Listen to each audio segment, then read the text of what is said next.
Bonjour et bienvenue sur le podcast vidéo du CERIF, le Centre européen de recherche et d'information sur le frérisme.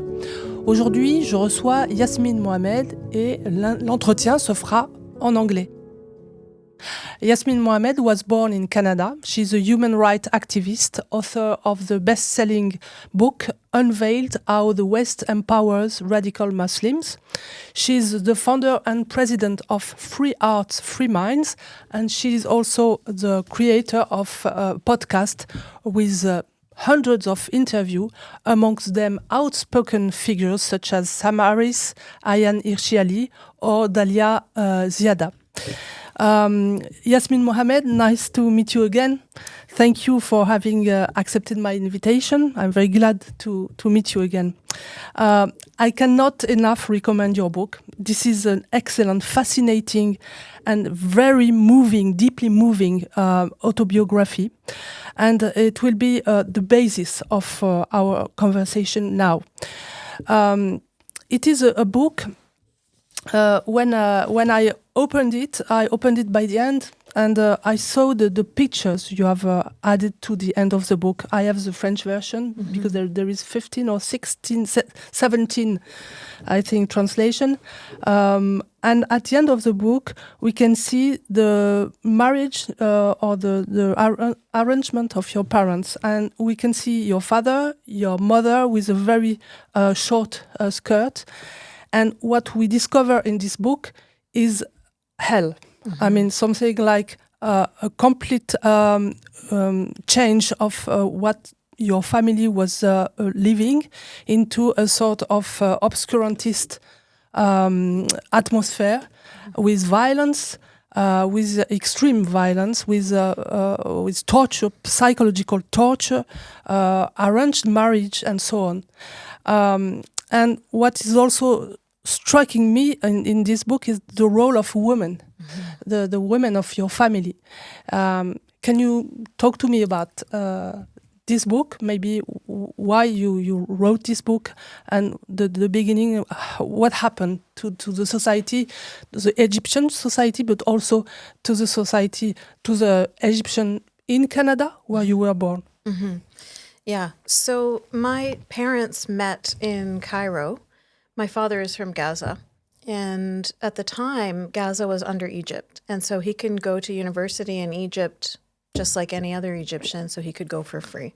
So that's where he met my mom. And like you said, the two of them are very secular. Neither of them were practicing religion. Both of them came from, upper middle class, educated families. And together they got married and they moved to San Francisco. And then they had my sister. And then after a while, they moved to Vancouver, Canada, where they had my brother and they had me. Now, at this time, we are talking like late 70s, early 80s, when the Muslim Brotherhood and, Islamist organizations like that started to become more popular.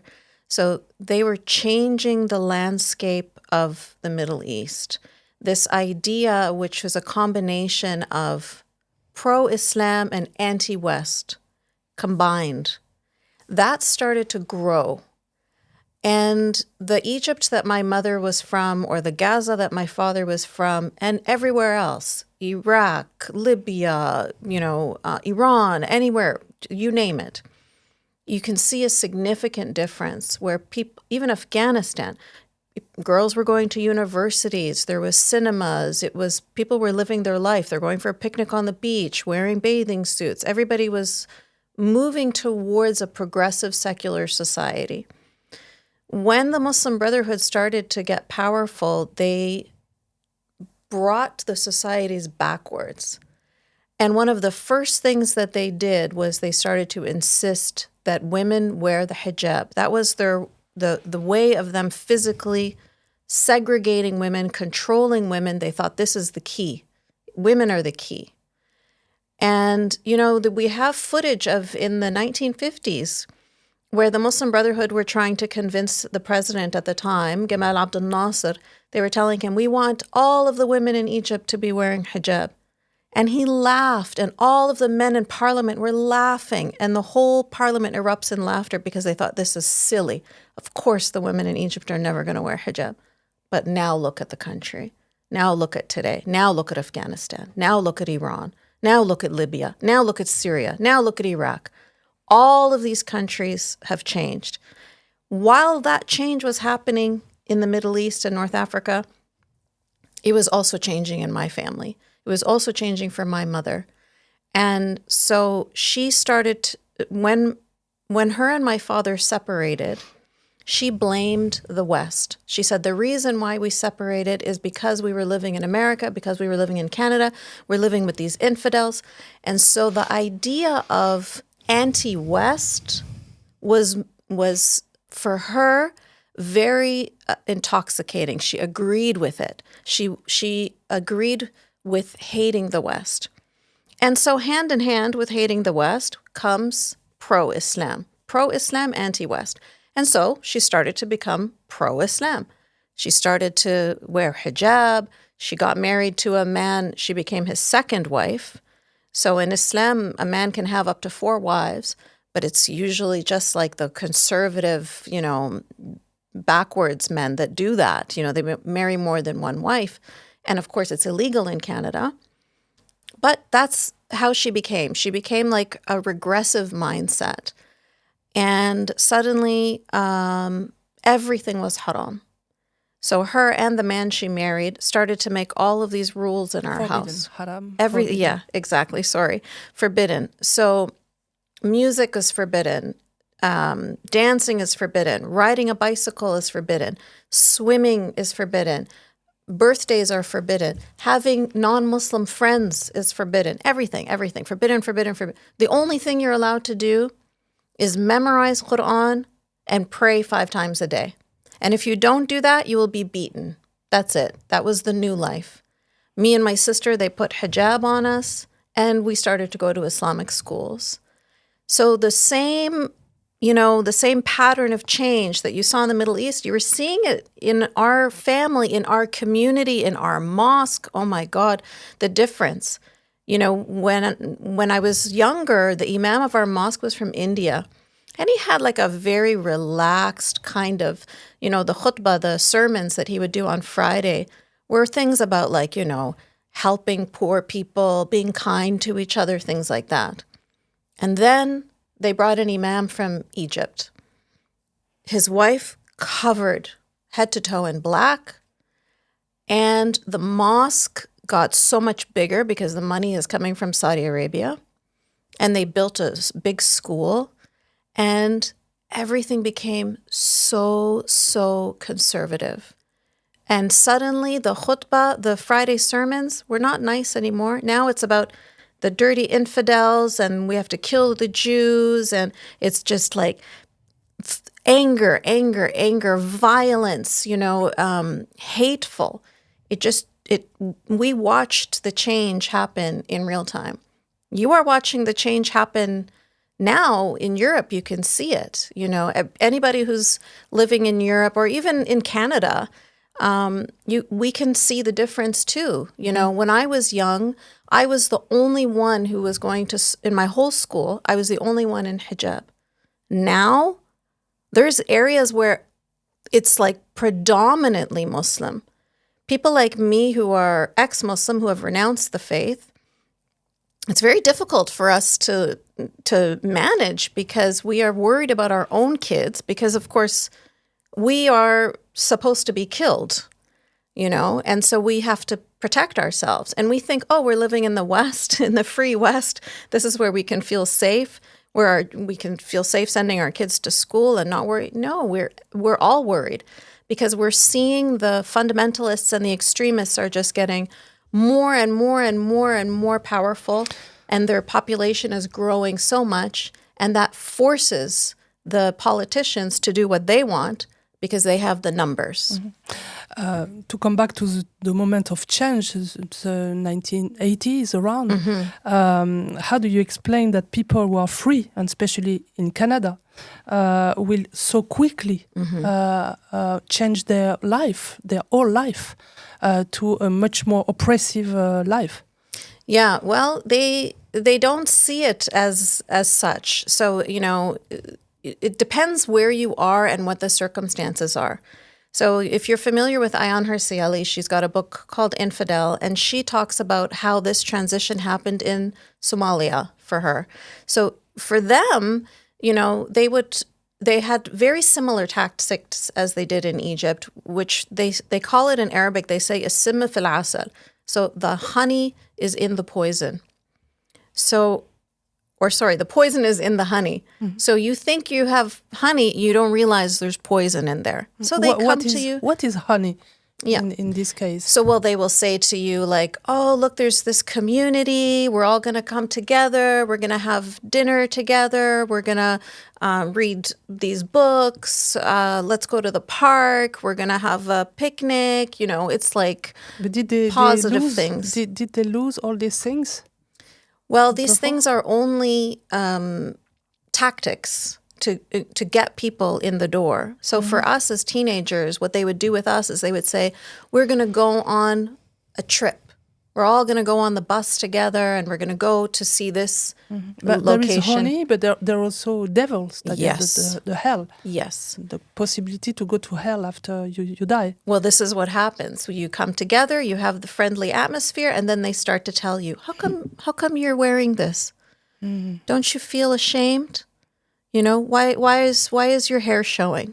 Mm-hmm. Like that. Look at your friend. She's so beautiful. Why don't you want to be beautiful like her? Why do you look like the non-Muslims? Mm-hmm. So the first step is honey. The second step is... Mm-hmm. They slip it in there. Mm-hmm. So you don't even know that you're becoming indoctrinated. You don't realize it. It's very slow drip. And before you know it, you become the enforcer. Mm-hmm. You become the one who starts to police other people. Mm-hmm. And you don't know how you got there. Because it's a slow process. Mm-hmm. So you explain, I mean, Ayaan Hirsi Ali explained that in her country. Fadila Maroufi, for example, who is in Belgium, explained that approximately the same time, 1980s. It was the same in Canada. Was it the Muslim Brotherhood for you who were responsible of this change? Yeah, for sure. My mom started to almost like worship Sayyid Qutb, Hassan al-Banna, all of these characters. She really, really related to the anti-West sentiment. And then she started to feel guilty that she wore short skirts or that she didn't wear hijab or that she used to drink and that she had boyfriends and all of these things. So she felt like she has to atone for her sins. So she felt like she has to be extra Muslim to, you know, so that she can be forgiven for her past. Were they approached by Muslim sisters?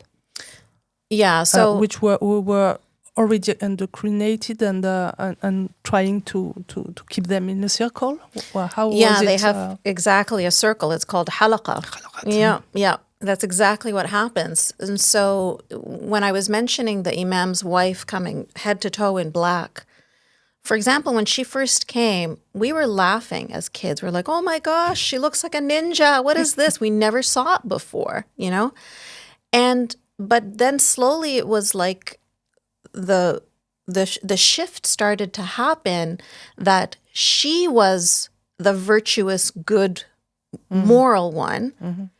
And we were the ones that were dirty and wrong. And so slowly, the change started to happen where first people, the women didn't wear pants anymore. They only wore skirts. And then it was like, no, we only wear dark colors, browns and grays and black. And then it was slowly, now more people are wearing hijab and putting it on their little kids from kindergarten. So it was like I don't know, it's the analogy of the frog boiling, you know? It's like that. It was very slow, and so people didn't really make the decision, you know? You don't really think, oh, I'm going to make the choice that I'm going to, you know, take away my freedoms. You know, they don't think of it like that. They don't see it like that. They see it as, oh, I'm part of this group and We're all friends, and it's all a community. Is there an idea of Islamic society? Oh, Is there yes. an idea of dawah? Oh, 100%, 100%. So the idea of a global caliphate, this is the idea. This is the main idea. Is it explicit or implicit? Both, all the time. All the time. Constant, yeah. So very direct sometimes, but even if it's not being said directly, it's assumed in every conversation. So it's not talked about like if this will happen. It's talked about when this will happen. Yeah, it's a definite, we're preparing for it. Is it something new when the Muslim Brothers arrived, or it was on the air before they arrived? Well, that's the thing about religion is it's old books, ancient books. And so it is in the religion, it's true, but it wasn't top of mind, like it wasn't talked about so much. Sometimes you read something in a religious book and you're like, oh, this is ancient from, one day, maybe this will happen. Like it's not something that you... like in Utopia. Exactly. But...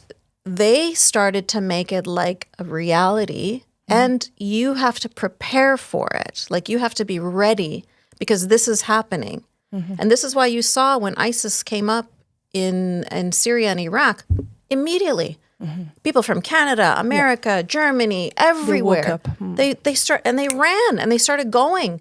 And people said, how did they become groomed so quickly? They were groomed from birth. They were groomed from their childhood. They were prepared for this. But it was just an idea. It becomes a plan. Yes, because it's more than an idea, Florence. It's like this is the future. This is what will happen. No, I don't know. What I mean is before it became a plan. It was just an idea. But and now it's happening. We are in a history. We are starting a history. Exactly. And so they felt like this is it. This is the beginning. We're ready now. We've been prepared our whole life. We've talked about this so much. So let's go.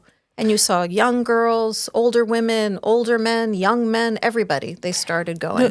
Do they have a feeling of sacrifices in the same time? Because actually they know that they restrain their liberty. So is it a feeling of sacrifice or... Not really, because the idea is that when you go to support this global caliphate, you are of the best of people. And so you will be on the very highest levels of heaven. So they don't think of it like a sacrifice. They think of it as a means to the biggest and best reward is coming. A reward. Yeah. So you become part of ISIS. You're going to kill Jews. You're going to kill non-Muslims. You're going to take sex slaves. You're going to do all of these things that are going to lead you towards the highest levels of heaven. So at this time, part of the family are becoming Muslim brother, type, and but the other Muslims, how did they resist to that? There's a hierarchy, and you'll probably see this with all religions. So there's the ones that are the good Muslims. They are the ones that are covered head to toe in black. They are the ones that are sending their children to go fight fi sabilillah, like for Allah's cause. These are the ones that are viewed as like, oh, the better Muslims. The other ones are like ashamed of themselves. And so they'll stay quiet. They don't argue back. They don't question, because that will bring shame to them. That will bring attention to them. So even if in their mind they're thinking, okay, why do we have to kill gay people? They won't say it, because if they say it, they will be attacked by everybody who will tell them, what's wrong with you? Why are you a bad Muslim? This is disgusting. You should be so embarrassed. How could you say this out loud? Blah, blah, blah, blah, blah. It's a cult, and it's a cult mentality, and they all police each other. In my book, I described it like a school of fish. You don't think. You don't think, where am I going and why am I going? There's no planning. You just get in line and you do like everybody else. And if you dare open your mouth or to do something differently or to question, even to ask a question, then you are putting yourself in danger. So for the Muslim who are not radical, do they feel guilty? Yeah, they have to stay. See, because people always ask, what about the moderate Muslims? How come they are not speaking up? Mm-hmm. First of all, if they speak up, they put themselves in danger, right? And what type of danger? All types of danger. You know, I just Majid Nawaz, who is a Muslim reformer in the UK, he was beaten up in the streets of London. You know, there's way worse stories, but he's still a Muslim. You know, so even it doesn't matter. You don't have to be somebody like Salman Rushdie or me or, you know, it doesn't matter. If you just, how many times did you hear stories of girls who took off their hijab and then they were killed by their fathers or their brothers or their cousins, right? Or even forget, but not as much as there are, for example, I think 7 or 8 millions of Muslims in France. Most of them are quiet. Yeah. That doesn't mean they don't think the same way, but they are quiet. So what happened in their head? It's hard to know because every individual is different, you know, but the ones, most of them will stay silent out of self-preservation to protect themselves and to protect their families. Yeah. They don't want to be ostracized by the community. They don't want to be treated differently. They don't want to bring shame on their family. Everything is about shame and honor. Honor is a very big deal. And so they will stay quiet. Maybe they will secretly tell their kids, it's okay, you know, go ahead, do what you want. But in front of the community, they will say, oh, no. My son, he prays 5 times a day, blah, blah, blah. You know, they are going to play these games because that is the and expectation. They reinforce the norm. Yeah. So they will live, you know, quietly, but that it's very dangerous for them, very risky for them to speak up. The role of the women. Well, I mean, we are considering that Muslim women are victims. What is this game? It's true. Sometimes somebody can be a victim and an oppressor at the same time. Yeah. You know, and I think sometimes we want to say this one is a victim, this one is an oppressor, but it's not so clean sometimes. And I think women are a good example of that. So when you think of the most heinous crimes against women that happen within the Muslim communities, you think of female genital mutilation, for example. Which is very high in Egypt. Very high in Egypt, close to 90%. Yeah. The men are not involved. They're not involved. It's the mother, the aunts, the sisters, the family members, neighbors, all women. They're the ones holding the girls down. They're the ones that are bringing the razor blades and cutting this young girl. They're the ones that are sewing this little girl shut. No men are involved. The women perpetuate this vicious and vile patriarchy in a way that they feel the only way that they can have power in these societies is through becoming active participants in this patriarchy. If these women ever stood up for themselves and protected their daughters, protected their sisters, protected themselves, the patriarchy would not be able to continue. You know, it wouldn't. So is it the women hold it up? Then? It's a big part of it. Yeah, it's religious patriarchy for sure. Religious misogyny even. I think it's even beyond patriarchy. You know, FGM is just one example, but like the child brides, for example. We have in Iraq now, the girls, the age of marriage used to be 18.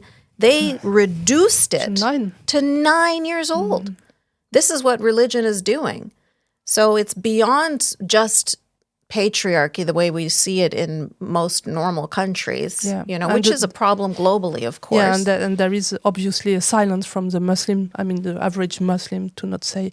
I mean, they could say, for example, not in my name, but they don't. They cannot, Florence, because the Prophet of Islam married a 6-year-old girl and he consummated the marriage when she was 9. So if you dare question that, what are you saying? You disagree with the prophet? Are you saying you're better than the prophet? Are you saying the prophet did something wrong? Now the problem is you. You see, it turns. Yeah. So they turn themselves immediately from, to all like a pack of hyenas, like a pack of wolves to attack the one dissenting voice. So you mean, you cannot say something that is not in the Quran, or to deny the truth of the Quran, because it's the words of God himself. But for the prophet, there is nothing sacred in principle. You see, the shahada, to become a Muslim, you say both. You say there is no God but Allah, and Muhammad is the prophet of Allah. In actuality, they follow his example, and he's more of the leader than Allah is. He's worshipped probably more than Allah is. It's all about him. It's all about him. And so it matters a lot that you follow his example. He's the best of humanity for all of eternity, for all time. Allah is just the enforcer. He has hell. If you don't follow Muhammad, Allah will put you in hell. That's really the hierarchy. Okay. So the subtitle of your book is How the West Empowers Radical Muslims. So what is the role of the West in this story? Well, let's take, for example, when we were talking about these moderate Muslims being quiet, for example. If in the Western world we created an atmosphere where we respected those people and we listened to their voices, then maybe they would feel more empowered to speak up against the extremists. But we don't do that. We do the opposite.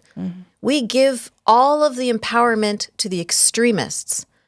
In my country of Canada, we have lots of different mosques.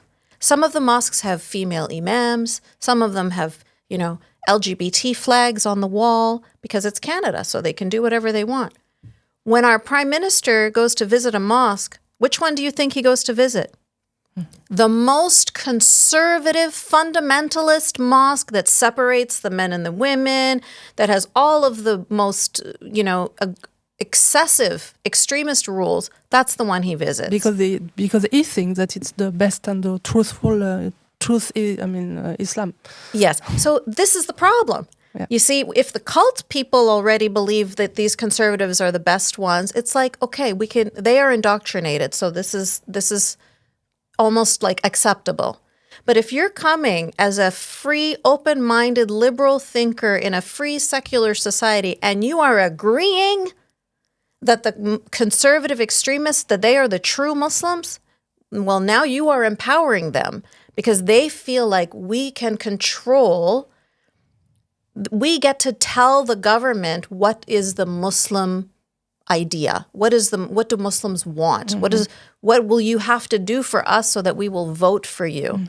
Right? And of course, they are speaking for all of the Muslims, not because all of the Muslims are extremists and they agree with them, but because they are the ones with the microphone. They are the ones with the power. They are the ones that the prime minister is speaking to. So they get to dictate. In your book, you explain that when you were a young girl, I don't know, a teenager, I think, you tried to escape, and you were not helped as you expected. Yeah, and this is one of the most, vicious examples of why this cultural relativism is so toxic. So I was 13 years old, and at the time there was no Islamic high school. I had been in Islamic schools for up until then, but now the high school had not been built. And so I got to go to a public school for 1 year. And when I was in that public school, my teacher, Mr. Fabro, he actually wrote the foreword of my book. He noticed something was wrong.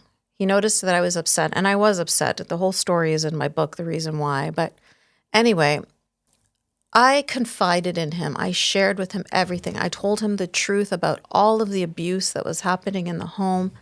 And he alerted the police. The police alerted child services. It became this big investigation. It went to court. The judge heard everything.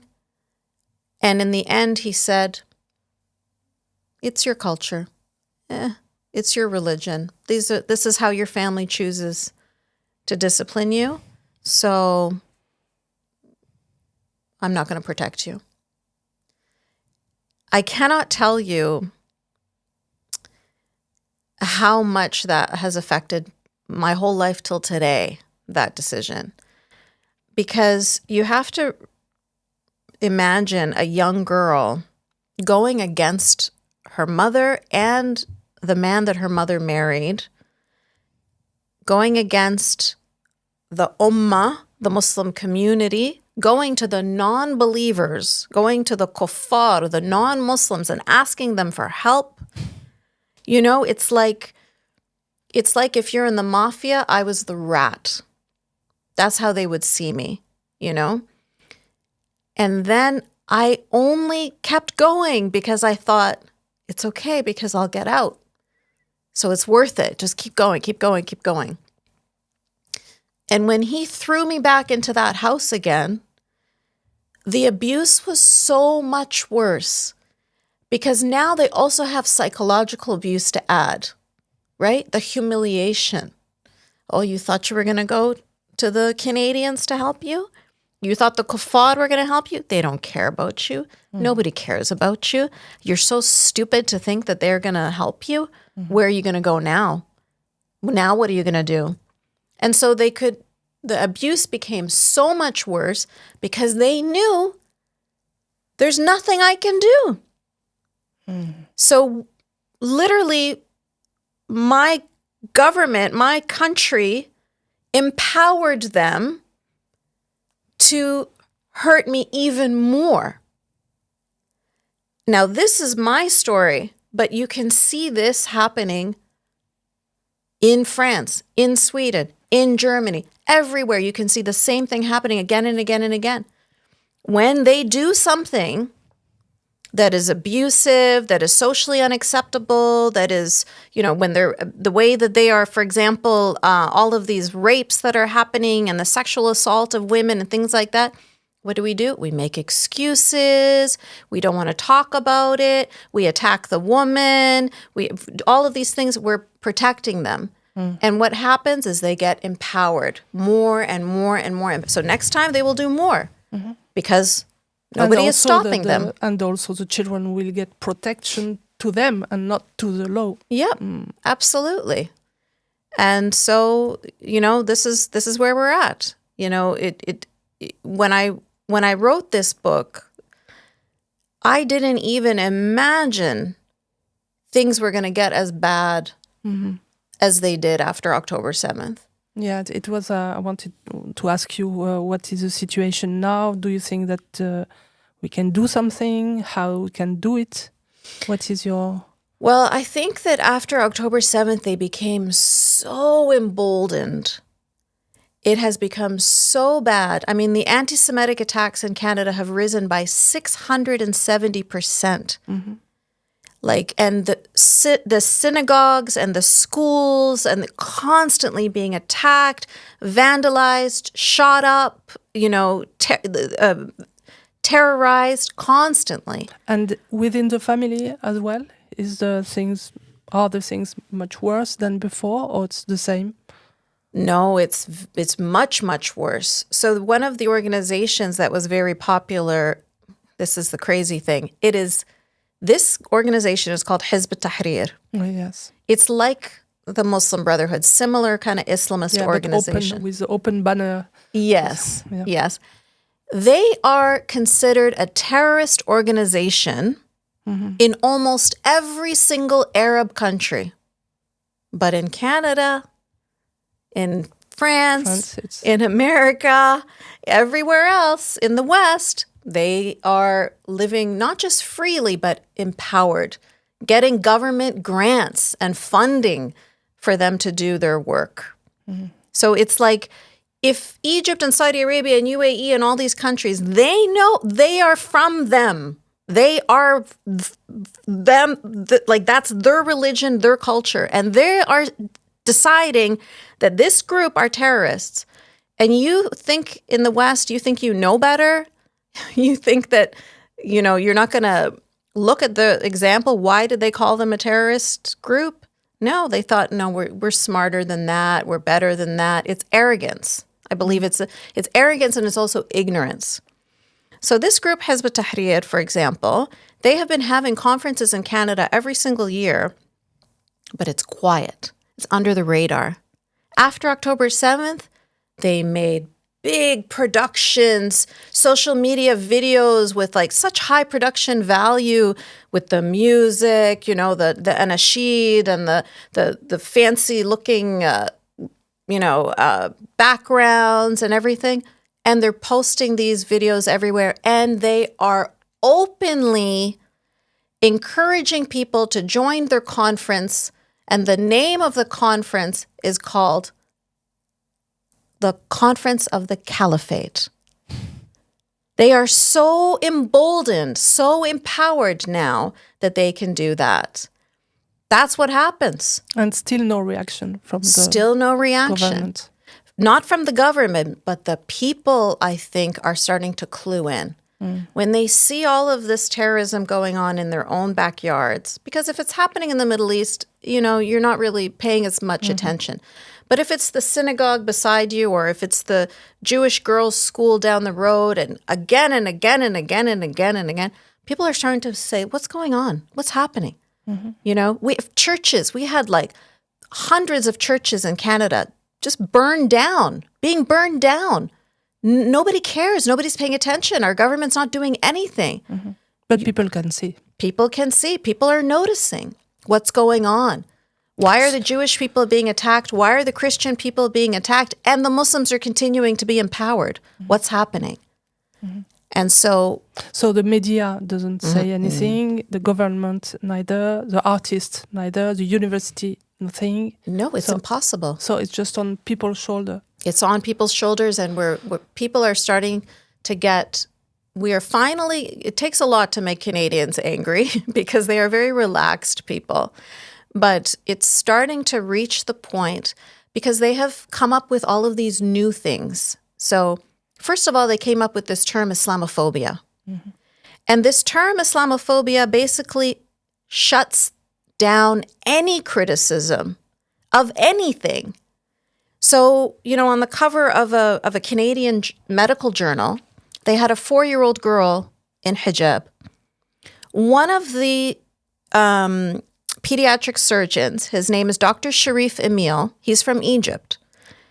He wrote a letter to the editor of this Canadian medical journal, and he said, why do you have a toddler in hijab on the cover of your journal? This is against this child's, you know, mental and physical growth. Like, this is not something you should be encouraging in a medical journal. He was attacked. He was attacked so much by the National Council of Canadian Muslims that he had to quit his job. He was teaching in McGill University as a pediatric surgeon. He was teaching pediatric surgeons. And this is what happens.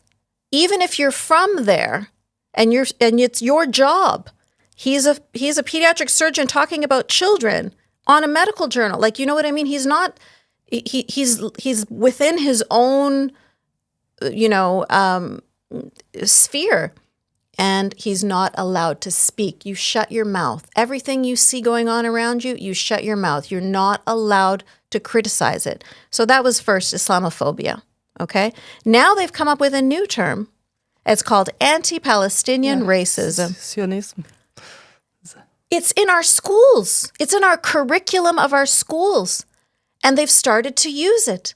In the same way before, you're never allowed to criticize Islam or anything that has to do with Islam, or you will lose your job, you will be attacked. And now, with anti-Palestinian racism, if you dare ever say something, even if you say that Jewish people are indigenous to this land, you are guilty of anti-Palestinian racism. They are controlling the speech in the same way they control it in Iran and Saudi Arabia and Afghanistan and Pakistan and everywhere else. Over there, they will put you in prison. They will chop off your head. They will whip you in the streets. In Canada and France and America and Germany and Sweden, they use these words to silence people, to control people. But at the end of the day, it's the same result. People are quiet. Yasmine, what do you think we could do? Talk. That's the thing. Is over in Pakistan and Afghanistan, et cetera, they can't. They will put them in prison. They will kill them and their families. They will torture them. That's not going to happen to you here. People need to just be a little bit more courageous. Just a little bit more. I'll tell you an example of what happened. No Hijab Day was on February 1st. So this is a day that I created to counter World Hijab Day, which is a day when Islamists go around and they encourage non-Muslim women to wear hijab. So I created on the same day, No Hijab Day, which is a day to support women who don't want to wear hijab. I got a letter from somebody in London. She works for an organization. It has 149 employees. One of those employees is Muslim. In the staff meeting, they announced what are the 4, events that are coming up in February. Out of the 4 events, one of them was World Hijab Day. The next one was Ramadan. The next one was Eid. And the 4th one was International Women's Day. 3 out of the 4 events were related to Muslims. There's one Muslim person in this organization. And she was seeing all of my posts about No Hijab Day, No Hijab Day, No Hijab Day. And she started to get inspired. And she was worried about her job, of course, but she decided she was going to write a letter very respectfully to the HR department and tell them why celebrating World Hijab Day is anti-woman. And so she wrote the letter and she sent it to HR. And then she wrote a letter to me and she said, I did this. I was inspired by you. Let's see what's going to happen. HR wrote back to her and they said, we are so sorry. Thank you for bringing our attention to this. Please, on that day, we want you to do a presentation to talk to us about the hijab, to talk to us about Iran and all of these situations that you brought up in your letter. So it's possible to correct the situation. Yes, it by is. Speaking loudly. Absolutely. You just have to be, you just have to tell the truth. You just have to be honest. You just have to be clear. Everybody knows.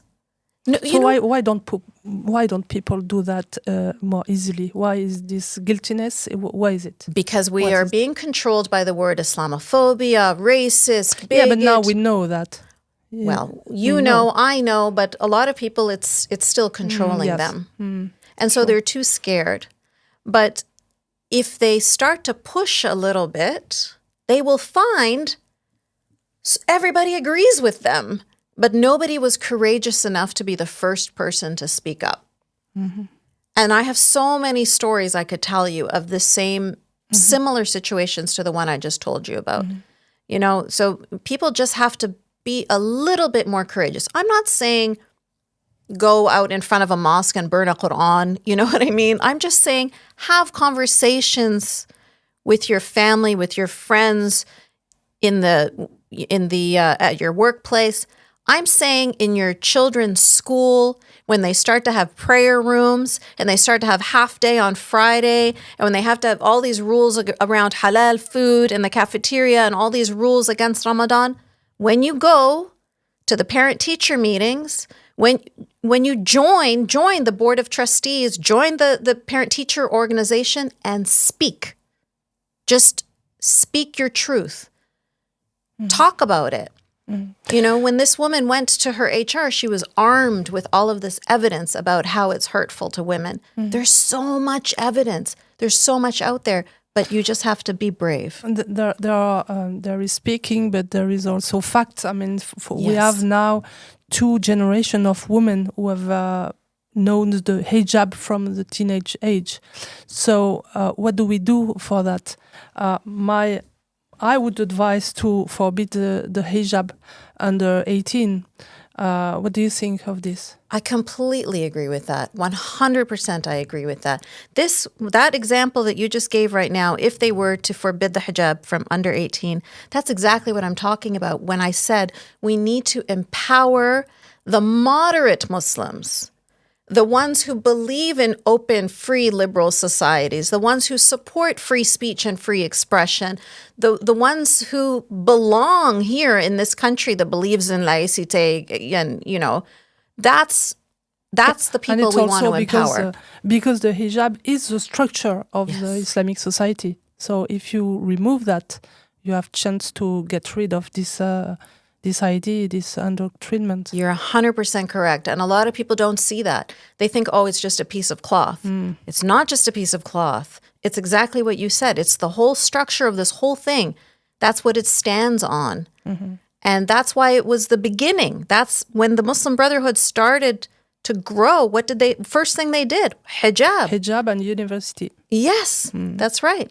And so to break it down, you have to do the opposite. That's 100% correct. I really believe that when they control a woman's head, they are also controlling her mind. That's such a big part of it. And when she feels inferior, she's subordinate, then she's so easy to control. And then she's going to have children and teach her children to continue to be controlled. It is all about the woman. And it is all about this hijab.